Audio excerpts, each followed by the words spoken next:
Hello everybody and welcome back to a new episode of Rebirth Island, and today we'll be going over something that happened many moons ago about a teen T-Rex called Fang and his struggles to live. Let's get into it.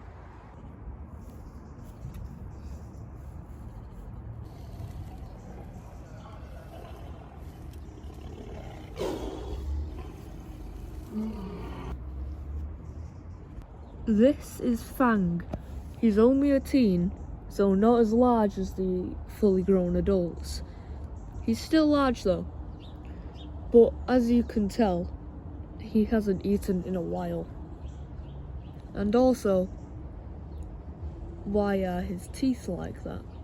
Well, when he was younger, he got hit in the face by a Pachycephalosaurus and it messed his teeth up. As of now, he's tracking down a certain prey that he's been tracking for months, maybe actually weeks. Rex hears this baby Parasaurolophus slowly sinking in this marsh. He investigates how deep the sink is. Very. But it's rather this fully grown Dilophosaurus gets it. Or Rex does. He needs to find a new way over. The Dilophosaurus, being a lot lighter, can stand on this marsh. But Rex can't. And obviously 2 alpha predators in the same area is not good news.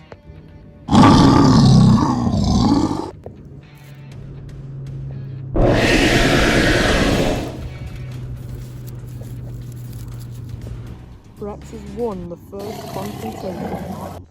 Rex comes up with a decent but risky idea. He puts 1 foot in and slowly steps in. But quickly shoves himself out and grabs the Parasaurolophus and quickly drags it out of the marsh.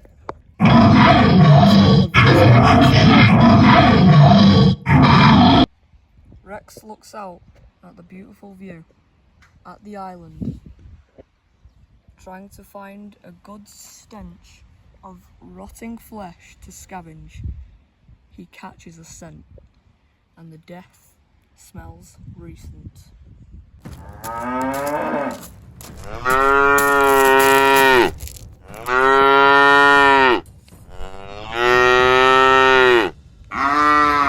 He's cornered by something.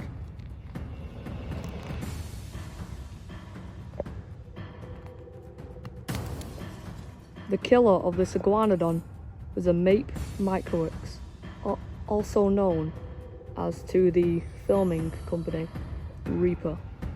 But just across is an approaching Rex and Dilophosaurus. This altercation could lead in maybe one walking away with the meal, or them all leaving. He bluff charges to try to scare off the smaller Dilophosaurus, but he isn't having it.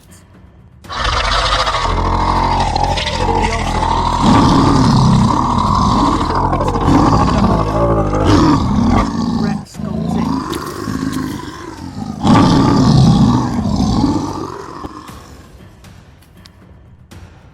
Luckily, the Dilophosaurus got away with his life, but as the Rex is distracted,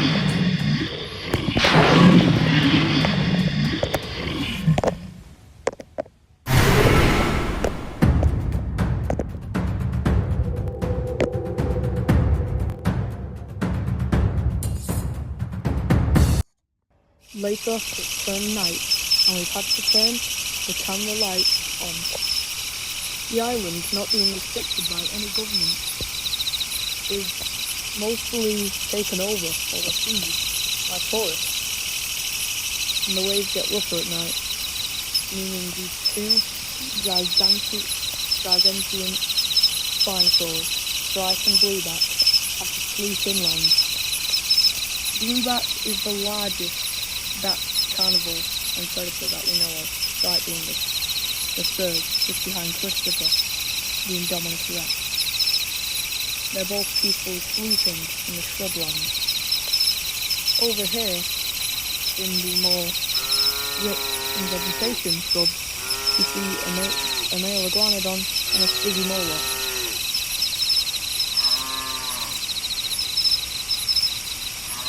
This stygimoloch is a female, as you can see by the darker colours. It's feasting on the more greener plants, so it sees a large pine cone. Very abnormal. It ventures off to find some berries or something. This male iguanodon, he has just escaped a dimetrodon. He's kind of scratchy. The smell of dinosaur sweat attracts bugs like this ant.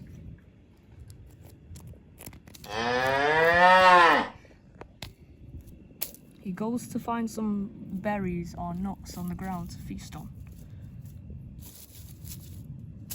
He crushes the shells of the nuts with his large feet.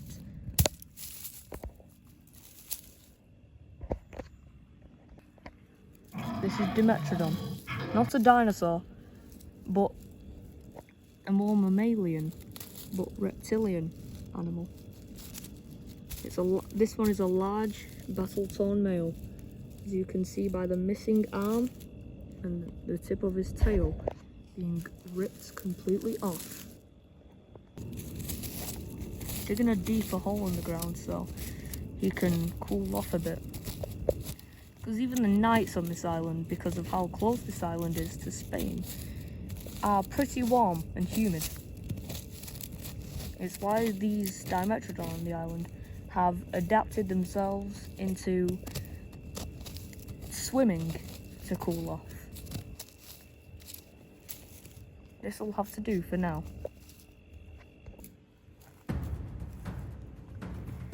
The Dilophosaurus is back. He hasn't eaten all day. And a sleeping Dimetrodon is the perfect, easy kill he's been looking for. He hears the footsteps and gets more vigilant. He's been spotted. With no time to react, goes in, pouncing on it, holding it down. It's not it falls over him because of his large weight and massive leg. Dilophosaurus takes this as the perfect opportunity.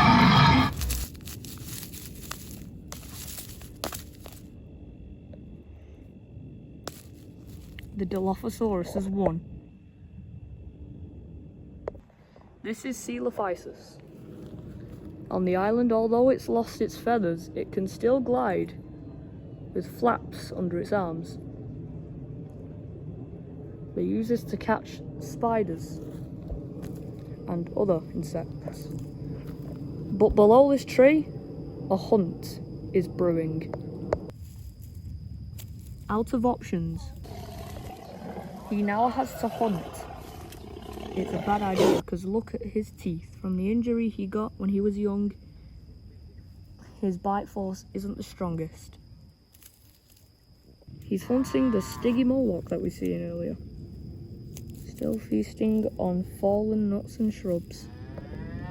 A more lusher, less dead plant sprouts. He's distracted, trying to use his beak to uproot the branch, giving Rex the perfect time to strike.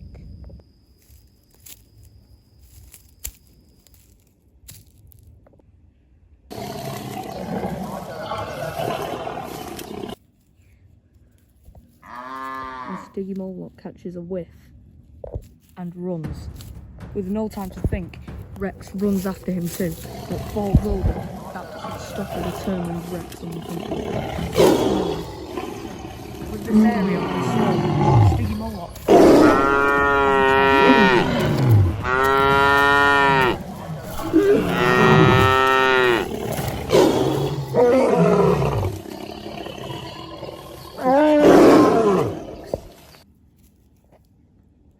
he lets out a victorious roar.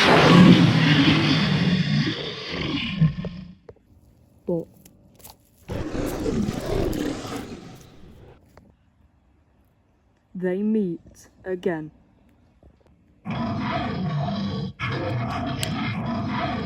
He walks away, not risking a fight for a small meal. But a threat lurks on the horizon.